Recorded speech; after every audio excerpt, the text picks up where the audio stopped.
Hi, PSJ, and welcome to another edition of Unmute and Recharge. This is the secondary edition. My name is Marco Torres. I am from the PSJA Instructional Technology Department. With me here today are also my colleagues, Valentin Guerra, we have David Villarreal, and our director, Sanaida Elizondo. Today we have two amazing presenters that are going to go ahead and give some awesome tools and awesome tips and tricks on their respective apps in which they have chose. One is GoodNotes, the other one is Classroom. I'm sorry, I forgot that one. Classroom screen. Classroom screen. Sorry about that.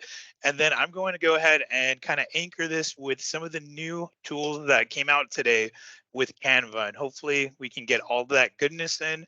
So without further ado, I'm going to share my screen really quick and give a nice quick little intro. Oh, let me share my screen.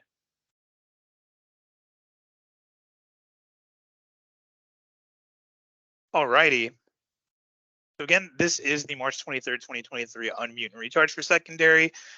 This is our session ID. I'm going to go ahead and put it in the chat right now. I'll put the session ID number and our PD system link. So in case you want to go in there and get some PD credit, you can go ahead and do that. Our password for the PD for today is PSJA Tech. Our very first presenter is going to be Brittany Cortez. She is a 6th grade math teacher from Alamo Middle School, and she's going to go over all the awesomeness that comes along with GoodNotes. So without further ado, Brittany, go ahead and take it away. Okay, actually before I take it away, I guess I kind of want to show you, y'all can see me, right?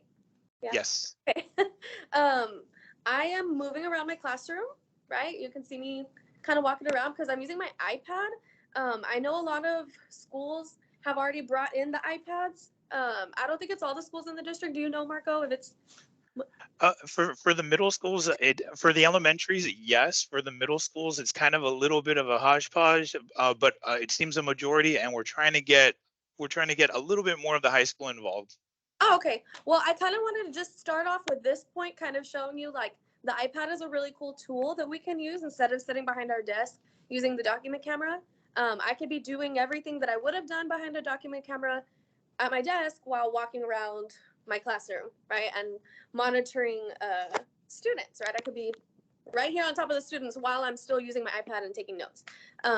So starting off with that point, let me go ahead and share, or let me turn off my camera because then y'all are going to see my double chin. So let me stop sharing my camera and then I'm going to share my screen. Share screen, start.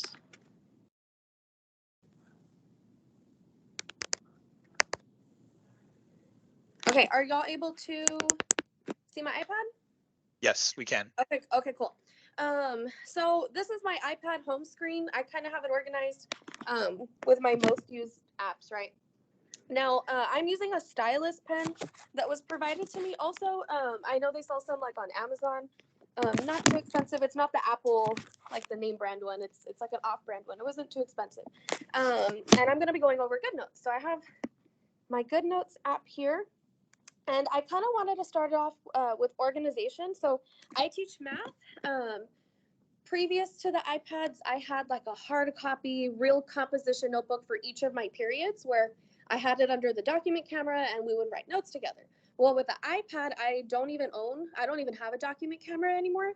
And I don't really sit behind my desk anymore. I have everything virtual. So using GoodNotes, I have what I would have had an actual journal now digital. So before I go into how to like make a journal or make a folder or anything, I kind of just wanted to show like a realistic notebook for one of my classes. So I have my first block. This is literally what would have been in my real journal. It would have been all these pages. We do the same notes. This is a really good example of how I just took a picture of a worksheet and I annotated it into my journal. While the kids glued it in theirs, I annotated it in mine. But it's really low prep. So this is kind of like the end product, a virtual notebook. It's really, really cool. And you can even scroll down and find different topics. You can make an outline where you have like your different topics. It's a lot of pages because it's already the end of the year, but yeah, let me go back to how to kind of create that. So as you can see, I have 3 blocks. So I have my first block, second block, third block. I have 2 journals per block. So I have like my regular first block journal and my star journal. So I guess I'll go ahead and start with how to make a journal. So on your home screen, there's the button that says new. So I'm going to go ahead and click new. When you do that, it gives you a couple options. The main, or what you would click in order to start a new journal would be notebook. So you would click notebook. And you could start off with picking like your cover, right? The cover of your journal. I like color coding things, so I tend to color code my classes, but you can choose whichever one you like. I'll pick this one. And then here you can even choose if you want it like portrait mode or if you want it landscape mode. Here I have the paper I want in my journal. You can change the paper page by page. The main one I use is the legal paper, just regular lined paper. Randomly, I'll include like a black paper, and the kids think it's super cool because I could write like in neon colors. But just general journal, I use the legal. Here you can write your title. So for the sake of this, I'll just put sample class. Create. Okay, so let me go back to the homepage. So now you'll see in my shelf of different journals, now I have one that's called sample class. So I can open this up, and here's my sample class. Normally what I'll do is I'll grab one of the colors here, and I'll just write the title of the class, right? You can adjust the thickness of the pen, and I'll write whatever information I want on my cover. And then from here, you treat it just the way you would any normal journal. You have your pen options here. So the first one's the pen, the eraser, the highlighter. This tool basically perfects shapes. So if you draw a line, it'll perfect your line. Like if I try to, you see, it'll make it like a nicer circle, nicer line or whatever. And the kids think it's funny because they don't think it's fair that I could perfect my circle and they can't. So while I'm doing this on my iPad, I'm walking around. The kids are doing all this in their actual composition notebook. In math, we have interactive notebooks. So they're just, everything I'm writing, they're writing. Normally, I'll zoom in, right? And by the way, I guess I can also kind of preface this. I broadcast my iPad to my New Line board. I personally do that using an Apple TV. An Apple TV was donated to me, so that's how I do it. But before that, I still used this, but I used, what did I use, Marco? The other one.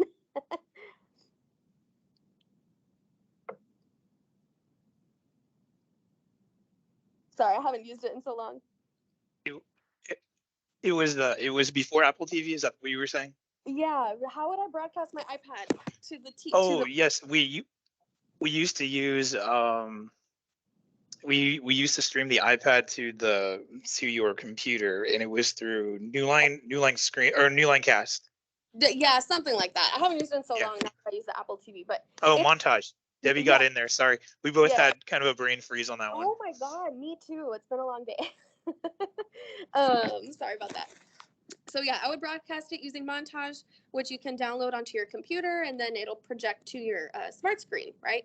Now that I have the Apple TV, which I highly recommend, it's like a seamless broadcast. It's beautiful. Broadcasts to my New Line, and the kids see it perfectly. Very rarely will drop. And it comes out here. I just click share, and where you see the word class, I click that, and that's my Apple TV. It broadcasts to my board. But going back to this tool is the lasso, so you can grab something and like move it. So sometimes I'll draw like a graph, and I don't really like where I placed it, so I can just grab it and kind of move it around. But this would work with any content, really. The next tool I use a lot is the picture tool. So if I find a worksheet literally on Google, or if I just find something like a cool image that I want to annotate, this is my album. These are my albums of pictures that I have. So like, for example, like this was my background, right, for my iPad. But if this was like a map that I saved from Google, I could annotate this. I could annotate my map. The next tool would be a text box. I don't use this one a ton. I tend to just write on my journal. And then this is a clicker. So you can kind of like highlight something as the kids are writing without it being like permanently marked. Or emphasize anything that you're like, if you're looking at a map, you could say, okay, this is the US, right? Mexico, etc. This part is where I did that. Like I like writing in different colors. I color code. So you can add different colors to your kind of like pencil box here by clicking the plus sign, and you can use any of these pen colors, or you can add like a custom one and pick your pen color. Same thing for the highlighter. You could pick your favorites. These are my favorites, so these are the ones that I saved. And that's kind of like the basic tools within GoodNotes. As you can see here, it's pretty cool because you can like keep your journals open. If you look here at the top, so I have them in order, like my first block journals, second block journals, third block, and then just a general notebook, right? And then this one, it's pretty cool because this is where I'll keep like general notes. It doesn't even just have to be like class related. I keep a journal for random things. Like I have the journal 2022, 2023 other. I have meeting notes. I have login information for all of our login stuff. But yeah, it's not just for teaching. It's also like personal use, like for work, like attending meetings. Today I had my post conference, so I used my iPad to take down notes, all that jazz. Something that's really cool, and it's just, you know, realistic, right? We're teachers and we're busy. Sometimes we don't have like all that prep time, or we never have enough prep time. Let's say I made copies of a worksheet and I'm like, shoot, I really want to annotate this. But I don't have enough time to go in my Google Drive, find the file, which I'll show you how to do, but I don't have enough time for that. I can click the photo button and click camera, and I can take a picture of a worksheet. So we could say that's a worksheet, take a picture of it, use photo, and there's my picture. So hypothetically, I've done this many times. I'm sure I could find a couple examples. Look, there you go. I took a picture of the worksheet and it works just fine. You annotate it and the kids see what you're annotating. I've done that many times too. Now, let's say you want to not do that and you actually want to put the actual, you know, file in there, right? There's a few ways to do that. Let me go to, so like this one, right? That one I just took a screenshot and it was saved in my album, so I just inserted it using this. Another thing you can do is you can go to your Google Drive or OneDrive, wherever you have your files, and let's say I want this whole thing in my journal, like this whole file. I want to input it into my journal. I could go to these three dots and I can click Open In. And then right there, there's an option that says Open in GoodNotes. So I can click that. And it asks me a couple questions, right? It's asking me, do I want to import this file right here on this page that I'm on? So it's saying import to current document, or do I want to import this as a completely different document? Like I don't want it in my first block journal. So that's cool too. I could even choose like what page it lands on, like if I want it after this page or before this page or the last page of the journal. So I'll put last page, import to current document, and there it is. So it's all here. And it's not very time consuming and it's pretty easy to do it. That's from Google. You could do the same thing, I believe, from OneDrive. I don't import from OneDrive too often. Or like I said, if you are in OneDrive, and for example, if you have, I don't know, this is like meeting notes, but if you have a document that you do want to input real quick, you could even just screenshot it, right? It'll save to your folder, your album. You go back to GoodNotes, and it's here in your images. So you would just click the image button, and there's Marco.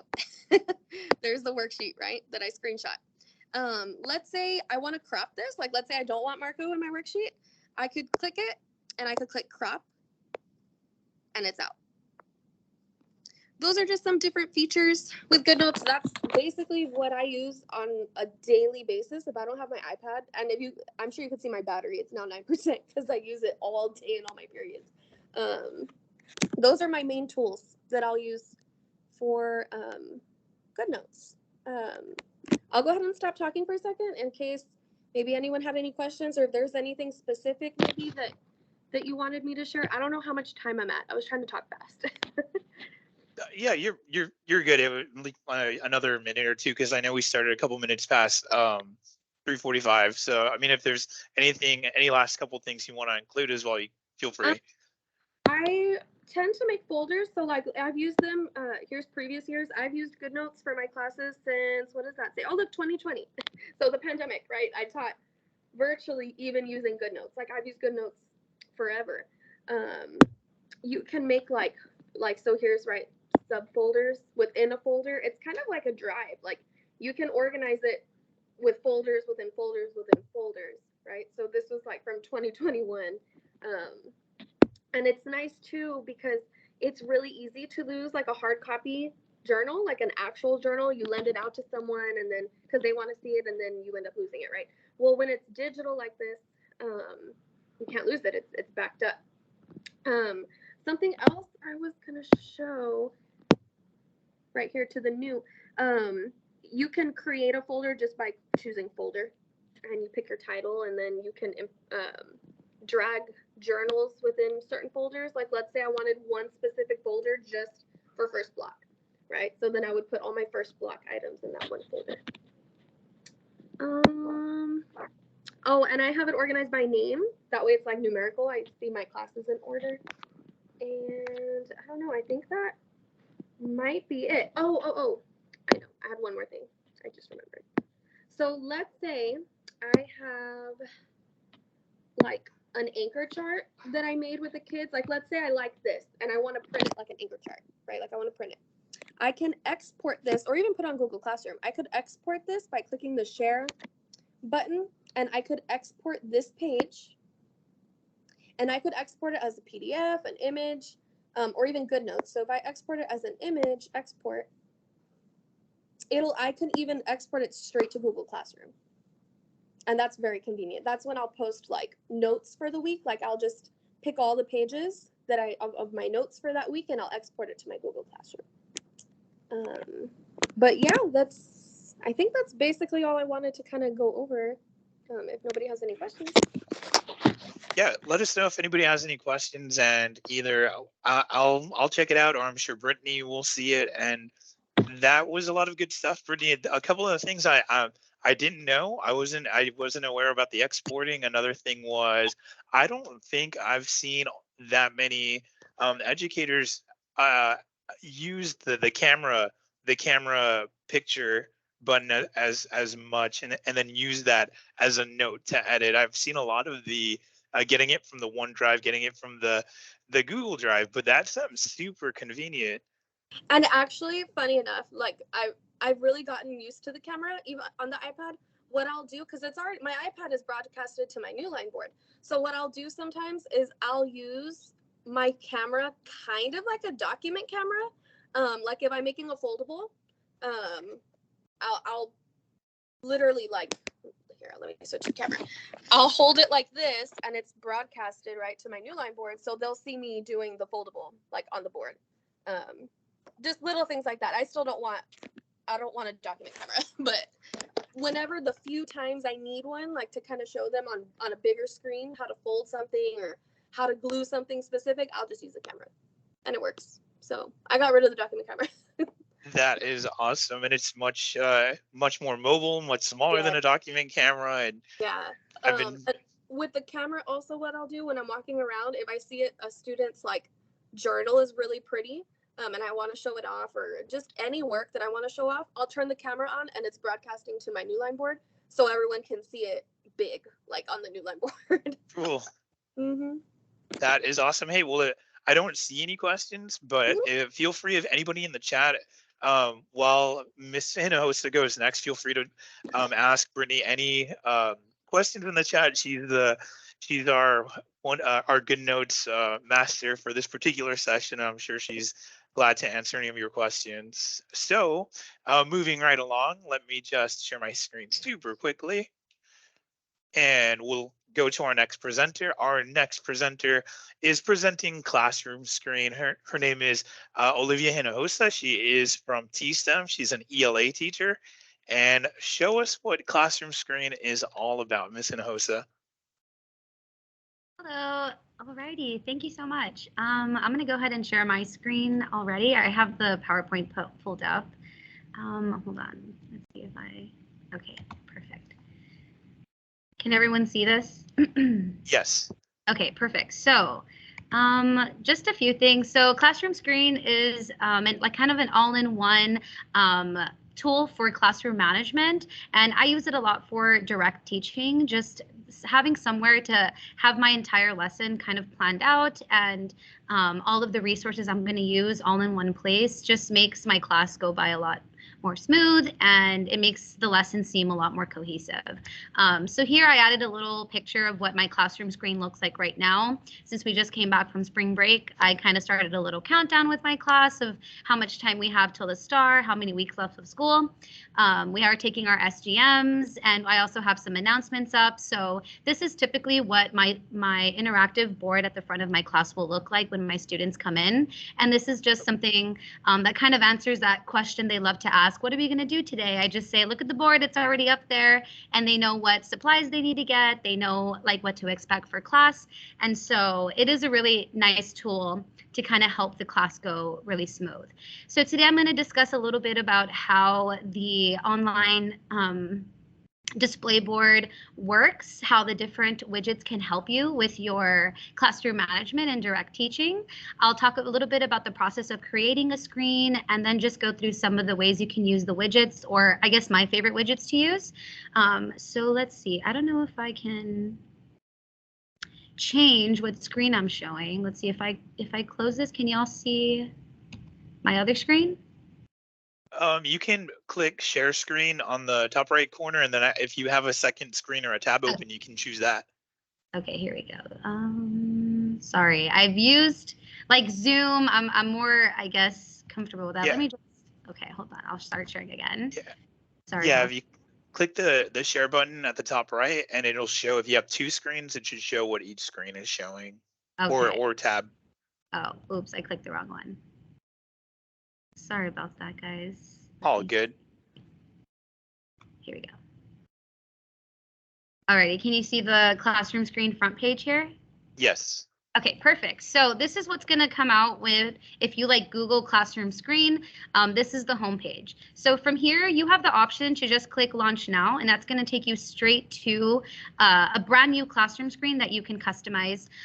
Or you can go to the sign up, and you can sign up with either your Google account, which is a really easy, smooth sign up process. I started using Classroom Screen before I started working with PSJA, so I use my personal account, but I did try to use my PSJA Google account, and it worked seamlessly.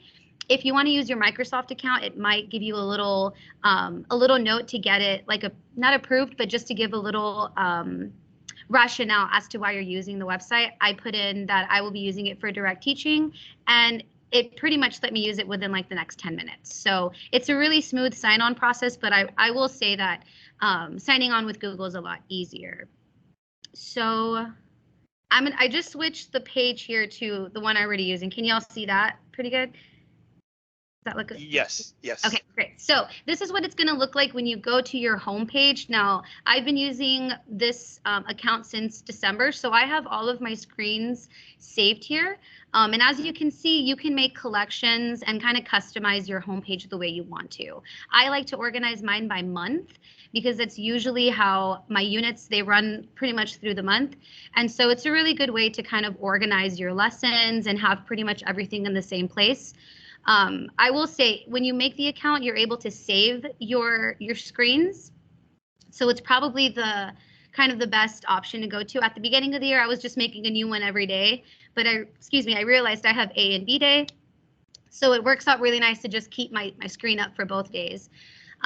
So once you get to the home page, you're probably not going to have any of this, but you'll have the option to create a new screen, just like it says here. So when you do that, it'll open up just a blank screen like this. And it kind of pre-chooses a little background for you, but one of the first customizations you can make is to kind of change the background and make it your own. Now, as far as the free version, you're able to use any of these backgrounds, but not to push or promote, I'm not paid by Classroom Screen. I use the full version, and I'm able to use backgrounds that I save, like pictures that I save, maybe from Pinterest or online. It's really nice during the holidays because the kids really feel, you know, more like engaged and excited to be there, and, you know, especially if they're spending holiday time at school, right? So you choose a background, and then you can kind of start using the widgets and stuff like that. So before I get into what the widgets all mean or how they're used, I just want to show you guys how you can put them on the screen. So really it's just one little click and they will pop up on the screen. And so there's a lot of different widgets. They're all found down here, this little toolbar down here. And if you click more widgets, the rest of them will pop out. Now the pro version and the free version have the same widgets. So you're not really missing out on anything if you're, as far as widgets, if you're not paying for the full version. And so once you have the widgets out, they all come with a little settings, box here, and each widget has its own settings. And so they're not all going to be the same, but for the most part, you're able to change up the color, the size. You can move them pretty much anywhere on the screen that you know, fits what you need. And of course you can change the color, just make, if you have a theme or, you know, whatever you like. So I do have some widgets kind of organized already so that I can go through some of my favorite ones, and I organize them first by like which ones I use for direct teaching and which ones I use for like classroom management. So this screen here, you see, these are some of the widgets I use for direct teaching in class. So the first one I'll go over is the poll. This is something that I use if I want to take like a class poll, maybe a little informal assessment at the end of class to ask them what they thought about the lesson. Maybe I'll ask them, how do you feel? Like most recently, we've been going over rhetoric. I asked them, how do you feel about rhetoric after today's lesson? And they give me a little poll, and it's just a nice way to get some feedback about how the students are doing on the lesson and such. Excuse me. The next one I don't use the QR code so much, but I have used it in the past when organizations or clubs on campus want my students to fill out a survey or be a part of someone's capstone project. Those are always going on. The QR code is a really easy tool to use. All you have to do is type in the URL and it creates the QR code there for you. Another one that I use pretty much every single day is the text box, that one found right here. So in here, I'll write maybe a daily journal. I'll write announcements for students, maybe a question that they need to respond to. You have all the same settings that most of the widgets have. You can customize the color, the font, the size. You can even create your own color theme. And so you can kind of make your own there. And the other one I have down here is a drawing board. And so this one, I'm not sure. Let me just pull it back up again. This one is an interactive drawing board that my students really like to use when I have them going up there asking questions. They like using my little pen for my interactive screen. So having this here, you can kind of change the size. I usually will blow it up to fit the entire screen. That way we can use the whole thing. So these were just some I use for direct teaching, maybe presenting a lesson, a topic, an opener. I don't think I mentioned the calendar, but it's pretty much very basic. It's just if I'm talking about homework dates or something, that way the kids can get a visual of the dates that are coming up. On this screen here, this is just a couple different ways to include media onto your classroom screen. So I'm going to pull up this toolbar here. Right here, I have an embedded link. So down at the bottom, if I know you can barely see, but it says embed.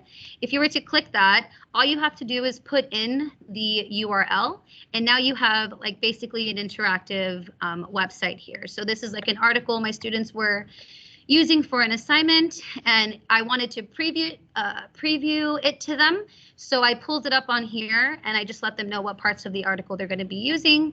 And that way it wasn't just like a brand new experience for them. I kind of was able to preview it when I was explaining the instructions for the lesson. On this side, I have an image, and so if you just click the image, you can open the settings here and upload your files directly from your computer. And I'm not sure why it's not coming up here, but it'll save all of your images here. There you are. So any image you used on any other screen, even if it's another collection, it kind of saves them all here in case you want to reuse them. And this has been very helpful because I change my collection month to month. And so sometimes, like, for example, the enrichment camp dates, those have, stayed the same all the way through. So I just reuse the image and I don't have to re-upload it. And then finally down here, we have the video widget. And so that one you would just click on this is under the more widgets. You would include a video, and then all you would have to do the same thing, just include the URL, and it pops it in, and it's ready to play from here. So this is really great because I don't have to keep coming back to my desk to kind of change the screen or do the next thing. It's all in the same place. And so that is really helpful in kind of keeping the lesson moving. All right, let me move on to the next page. Sorry if I'm going too fast. So these are a couple of tools that I use for classroom management. So one of my favorite ones that I use, and my kids love it as well, is the noise meter. And so this one is going to ask for access to your microphone on your computer, and it's going to basically track the noise level of your students. This works really well when you're doing like centers or stations because they tend to get a little bit loud, but it'll make a little noise and you can kind of choose what noise you want it to make in the settings. And so when the kids get too loud, this noise will come out and they'll get that cue to quiet back down. Let's see. I don't know the exact names of all of them, so I have to keep my toolbar open. So the next one is the work symbol. So this one is going to be just giving a little symbol to your students on how they should be working. Maybe there's silent work, whispering quietly in groups, asking a neighbor, or working together. And that way, students are never asking that question, what are we supposed to be doing? It's always displayed on the board for them. And then this one I don't use so much, but I do really like the concept. I feel like it would work a little bit better in like the lower grades. It's the traffic light. And so this is maybe, I don't do centers as much in my class, but I think this would work for centers to kind of just give them the little symbol that they need to be working, or, when they see the red light to stop working or stop what they're doing. Or maybe even when they're changing centers, that could be very helpful. And then there's a couple of different types of clocks. I think this one is this one's a stopwatch. So this is if you need any type of timer. There are a few different ones. There's a timer, a regular clock, and a stopwatch. So this one here is a stopwatch. It works pretty much like your regular stopwatch, and you can customize it once again, just the way you can customize the other widgets. And here is my last page here. I also use these widgets here for classroom management. So my absolute favorite widget of them all is the random name picker. So another aspect of Classroom Screen, and I'll show you how to get that done in a second, is you can make lists of your students. So I put in all of my classes, and let me see, I can actually show you. So here it has all the lists of the classes that I've created, and I could even from here edit my lists, and I could also do that from the home screen. And if a student moves to another class, I can easily just take out his name and put him in another class. So what you do is you open up the widget. I'll kind of show you from the toolbar here. So it's under random name. You will open the settings and you'll choose what class you want to choose a name from. And then once you do, it's going to default to the regular settings, but you'll click shuffle and it picks out a name. And my students like it because it builds so much suspense in the class, and it makes cold calling a little more fun for them. And so they really do enjoy that. Another widget that I use often is the dice. And so I'll use this if I'm trying to decide how many students are going to be in a group, groups of 2, groups of 3, whatever, comes out. And so that way the students love to get in those same groups every time, but I love that this kind of makes it a, kind of a fun game, or makes it all random. This down here is the timer. I use this pretty much every day. This, teachers know that we need timers to kind of keep us on track and keeping the pace of the lesson going. So this one also has a little bell that dings at the end of the timer, and you can customize it. And there's a lot of different customizations here for that. And then finally, another widget that I use pretty often is the group maker. So this one, again, you're going to come down here. I believe it's in the extra widgets on the bottom.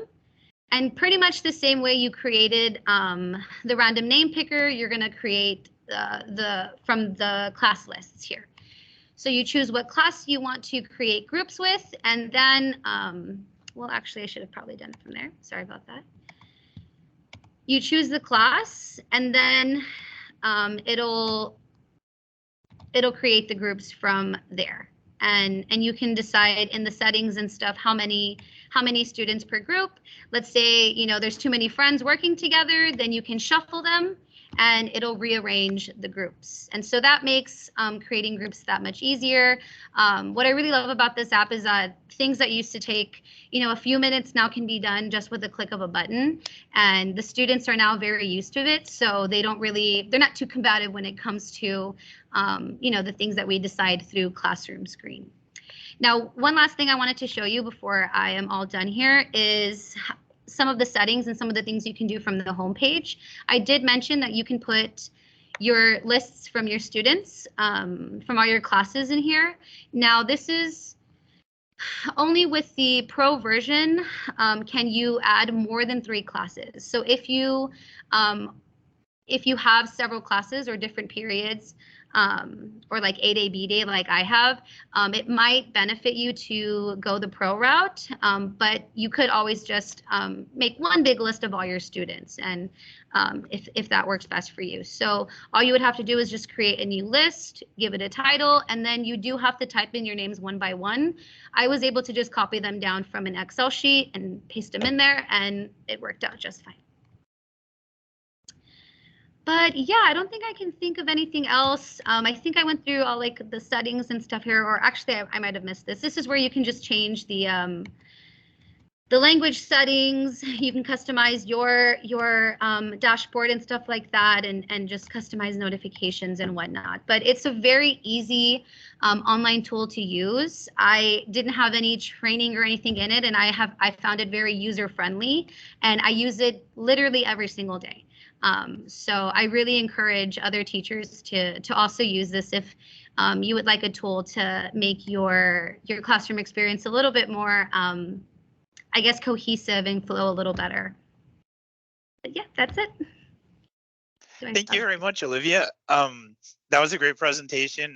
I knew of Classroom Screen, but I didn't know how in-depth it could be. And one of the good things that I like about not only the app that you're using, the same thing that Brittany had done, is if you kind of get stuff, if you take a little bit of time in advance to, in your case, get the screens together, and in Brittany's case, get whatever document she is together just a few minutes before class, you can really stay in the power zone for a predominant amount of the time. And that's really good because, to both of your credit, we really want to encourage people not always being at their desk and seeing how students are doing. So that I'm very excited that these programs exist and that you all are utilizing them. But if anybody has questions about that application, go ahead and message it. Oh yeah, go for it, Brittany. I have a question. That was really cool. I've used Classroom Screen before, and it is awesome. I used it a lot in my first grade class, especially like you said, like centers and stuff. I don't know why I haven't thought to use it in middle school now. So that's really, really cool. And then I was going to ask you, is there like a limit? Like if you buy the Pro, is there like a limit to how much you can save? I haven't come like across a limit or anything like that. I don't think there is. I actually in preparation for this presentation, I looked on YouTube at a couple other tutorials and stuff, and there are other teachers who have, it looks like, hundreds and hundreds of screens saved. Because I was gonna say that's really cool because it kind of ties into like my concept of like I can save previous years and then that'll help me next year. Like I can look back and like reuse and like it doesn't get lost. Like it's all backed up there. So that's really cool. Very good presentation. Thank you. Awesome presentation, Olivia. Alrighty, well, if anybody has questions, please feel free to put them in the chat. I will try to end this awesome presentation with just a few things that I learned today from Canva.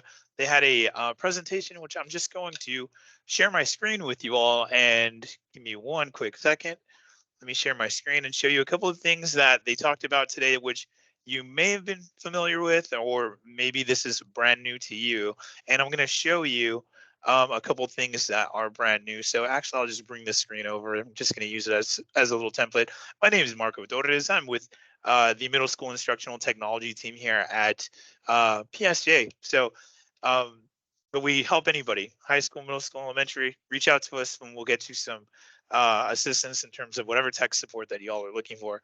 So check it out. The first thing I want to let you all know, can you all see my screen really quick? Yes. Okay, and sorry if I'm going a little quick, but I'm always down. I'm going to make shorts about these videos, and then I'm going to provide the resources. So I'm sorry if I am going a little quick. First thing I want you all to notice is that I actually signed in with my Gmail account, and there's a reason for it. The reason why I'm signed in as Gmail is because there's one particular tool in Nearpod, in Canva that you cannot use yet with your educator account. Yes, the educator account is better because it comes with Pro and I have the basic free one, but the educator account does not have this. There's a tool called Magic Write. And what Magic Write is, it's all the rave about Chat GPT. So the way that we use Magic Write, you can either use the new tools by just logging in and then seeing all the new tools here, or what you could do is you can just go to a doc. So you could do either or. You could click here, you can go to a doc, and then you can start a new doc. So when it brings you here, you get this little plus sign and it says Magic Write. So that's what I'm going to do. And if you've used Chat GPT, you can do things like ways that I can get better grades. And it does an AI simulation. So if you do ways to get better grades, it says attend all your classes, pay attention to your teachers, and it gives you a cool little thing. You can even do, let me see if I can do another one on the, I'm going to put outline for essay on George Washington. Oops, I misspelled George Washington. Let's see what happens. Oh, it still corrected it. So you could do introduction, brief overview of who George Washington was, so on and so forth. So of course, I think this is a really good tool for students to get ideas in terms of outlines. That's my main thing. Outlines of we all know our students as well as we know them. So if you can get a sense of how good they are in their writing, so you can say like, hey, this sounds like them, or hey, this sounds like Canva. Another thing I want you all to check out is it'll actually correct sentences for you. So I'm going to make an incorrect sentence on purpose. Run to. I put I am run to store right now instead of running. So if we highlight this, I'm sorry. So you get a couple of options. Pretend I wrote a paragraph. You can summarize the text. You can expand upon it. It'll write on it, or we can actually rewrite it. So let's see what it says. I am heading to the store right now. So that was actually, oh, and that's my Grammarly that came out. But see, this was what it came out with. I'm heading to the store right now. So the new document feature, the new AI feature in Canva is an amazing one. You can use it for all subjects. Any project that you have in any subject, they can ask, give me an outline for it. And speaking of projects, I'm going to get to each project tool in just a bit. So let me go. I went from Magic, right? Now let me go to Translate. Translate's another new tool that we can put here on. Okay, so this is going to say Discover Translate. So it's always going to ask to try it out. So when you go to Translate, basically what you can do is delete page. So what we're going to do is we're going to find a design. All right. So let's look at a template. I'm just going to find a random one. So this one, it looks like a flyer about food. The good thing about it is you don't need to click or highlight everything. I'm just going to click right here. Good thing about Translate is it's here on your toolbar after you've used it or after you open the app. And the good thing about it is it will automatically detect what language the flyer is initially in. And then what does it want you to translate to? It has over 100 languages. So if you want to make this flyer in English and you also want to make it in Spanish, we can create another, actually, sorry, give me a second. We can do add duplicate page. And on the second page, let's go ahead and do uh, translate it to Spanish. So let's see how that looks. So we do translate to Spanish, apply to which page, 1 or 2. I'm actually going to do page 2 because page 1 is already in English. So let's do page 2 and translate. So you see it loading down here. So this is going to be your Spanish flyer, and the first page is going to be your English flyer. So that's a really good way if you want to either have the students do a project of anything. Maybe they're making flyers on something for open house, and you want to make it both in English and in Spanish. Translate is your way to go. So let's go on to another app that we can do. We have Magic Presentation. So Magic Presentation is another awesome tool that is similar to like a Google Slides or a PowerPoint with the assist of AI. So let's go back here. You go to Magic Presentation. Again, I'm just here in the main screen, Magic Presentation. Let's go ahead and try it out. So again, it's very similar to how the Magic Write works. It says give us a description of what your topic is. So I'm going to put, it's going to say presentation. I'm going to put, let's go with, I think on the notes I did robotics. Let's do history of space exploration. We wait a little bit and it comes out with a nice little presentation about space exploration. So let's see, let's do create my presentation. So it does have all of the slides for a space exploration. And again, I wouldn't use this as a teacher. I specialized in history and stuff like that. I mean, and we're all masters of our own content, but I wouldn't accept this as a presentation, final presentation per se, but it is a really good outline. So, you can go off from here when it talks about the space race. So of course they can still use this. They can, change out the picture and input another one about space, but I would probably have slides in between, slides 2 and 3, but slide 2 was a great outline. Going on to slide 3, this would be a great outline. Again, they can change the pictures. Again, I find this out as a great outline source, not exactly one that I would accept as a full presentation, but again, you kind of see the benefits of this, the magic presentation. Cool. So let's go back and explore another tool.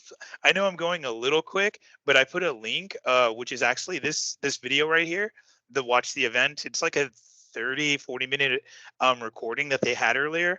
They do a little bit more of a explanation on how to use these tools. So the next one that we're going to talk about, and I'm not going over all of them because I just don't have the time. Let's go on to Magic Edit. So let's try it out. So the cool thing about Magic Edit is you can add stuff to things that weren't there initially. So right here, we're in the Magic Edit, we're in the Magic Edit tool, and it had a default. So if I wanted to do something like right here, it has these tools right here on how thick of a brush you want or thin of a brush you want. So I'm just going to highlight like this area, and it's accurate most of the time, but not all the time. And if we continue, and let's say in this area, I want a bird. Let's see if a bird comes out. Sometimes it gives some weird suggestions, which I don't pay attention to, but let's see if a bird comes out. Press here on generate. And let's see how this looks. So you could change them around. So see that if I click here, changes, click here, changes, and then you can press done. And that can be one of your Canva presentations. Of course, you could also like here with a birthday cake, you can, oh, if you ever want to get the tool, by the way, if you pick any picture and you're like, hey, where the heck is that tool? Go ahead and click on this button right here. This bottom right button, that is where once you click the photo, it'll give you all the tools that you can use. So if we go to Magic Edit right here, the same thing that we were just using, it gives us our brush. I can highlight this little area right here, press continue, and I want to put birthday candles and press generate. Let me know if anybody has questions. I know I'm going a little quick, but I want to thank you all for your time. I think I just have one or two more to show you, and then that'll be it. So see, now you can see that there's birthday candles on top of the cake. Maybe not the prettiest, but you can always go through them, things like that. So that's a good tool, and you can do, just about with anything. And we'll just do one last one, so you can pick one. I'm going to put nature. We'll go ahead and press this one. Get rid of this. We'll click our button right here. Oh, again, we need to make sure the picture's selected. Go ahead and click here, do magic edit.